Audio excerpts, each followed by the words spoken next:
Bharat, Russia సంయుక్తంగా అభివృద్ధి చేసిన బ్రహ్మోస్ ప్రపంచంలోనే అత్యంత వేగంగా ప్రయాణించే ఆపరేషనల్ క్రూయిజ్ షిప్నుల్లో ఒకటి. సముద్రంలో ఉన్న యుద్ధ నౌకలపై మాత్రమే కాదు, భూభాగంలోని కీలక లక్ష్యాలపై కూడా అత్యంత ఖచ్చితత్వంతో దాడి చేయగల సామర్థ్యం దీనికి ఉంది. ఇటీవల మధ్యప్రాచ్యంలో పెరిగిన ఉద్రిక్తతలు, ముఖ్యంగా ఇరాన్తో జరిగిన ఘర్షణల తర్వాత యుఏఈ తన రక్షణ వ్యవస్థను మరింత బలోపేతం చేసుకోవాలని భావిస్తుంది. ఈ నేపథ్యంలో బ్రహ్మోస్తో పాటు భారతదేశం అభివృద్ధి చేసిన Akashteer air defence command and control సిస్టంపై కూడా యుఏఈ ఆసక్తి చూపుతుంది.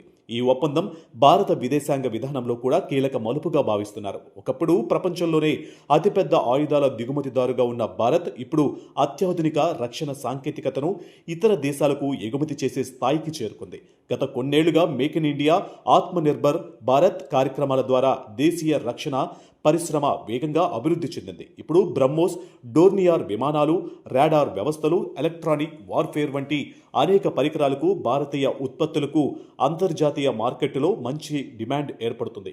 మరో ఆసక్తికర విషయం ఏమిటంటే, బ్రహ్మోస్ను అభివృద్ధి చేసిన భాగస్వామి దేశమైన రష్యా కూడా ఈ క్షిపణిని తన నౌకాదళంలో ప్రవేశపెట్టే అవకాశాలను పరిశీలిస్తున్నట్లు సమాచారం. ఇప్పటికే రష్యా వద్ద పలు శక్తివంతమైన క్షిపణి వ్యవస్థలు ఉన్నప్పటికీ ఉక్రెయిన్ యుద్ధ కారణంగా భారీ స్థాయిలో ఆయుధ వినియోగం జరిగిన నేపథ్యంలో బ్రహ్మోస్ వంటి అధునాతన క్షిపణులు తమ సామర్థ్యాన్ని మరింత పెంచుతాయని మాస్కో భావిస్తున్నట్లు విశ్లేషకులు చెబుతున్నారు.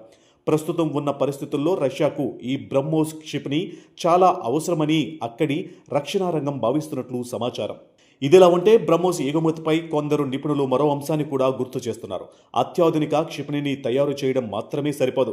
దాన్ని కొనుగోలు చేసే దేశాలకు దీర్ఘకాలిక నిర్వహణ, విడిభాగాల సరఫరా, సాఫ్ట్వేర్ అప్డేట్లు, సాంకేతికత శిక్షణ, నిర్వహణ కేంద్రాల వంటి పూర్తి మద్దతు వ్యవస్థను కూడా భారత్ మరింత బలోపేతం చేయాల్సిన అవసరం ఉందని సూచిస్తున్నారు. అమెరికా, ఫ్రాన్స్ వంటి దేశాలు ఈ విషయంలో ఇప్పటికే బలమైన వ్యవస్థలను ఏర్పాటు చేసుకున్నాయి. అయినప్పటికీ బ్రహ్మోస్పై ప్రపంచవ్యాప్తంగా పెరుగుతున్న ఆసక్తి భారత రక్షణ పరిశ్రమకు పెద్ద విజయంగా భావిస్తున్నారు. యుఏఈతో ఈ ఒప్పందం కుదిరితే మధ్యప్రాచ్యంలో భారత వ్యూహాత్మక ప్రభావం మరింత పెరగడమే కాకుండా ప్రపంచ రక్షణ మార్కెట్లో భారత్ విశ్వసనీయమైన ఆయుధ సరఫరాదారుగా మరోసారి తన స్థానాన్ని బలపరుచుకోనుంది. మధ్యప్రాచ్యంలో భారత రక్షణ సాంకేతికతకు ఇది ఒక పెద్ద మైలురాయిగా నిలవనుంది. మన దేశ రక్షణ రంగ సత్తాను ప్రపంచ దేశాలకు విస్తరించే దిశగా భారత్ అడుగులు వేస్తుందని చెప్పడంలో ఏమాత్రం సందేహం లేదు.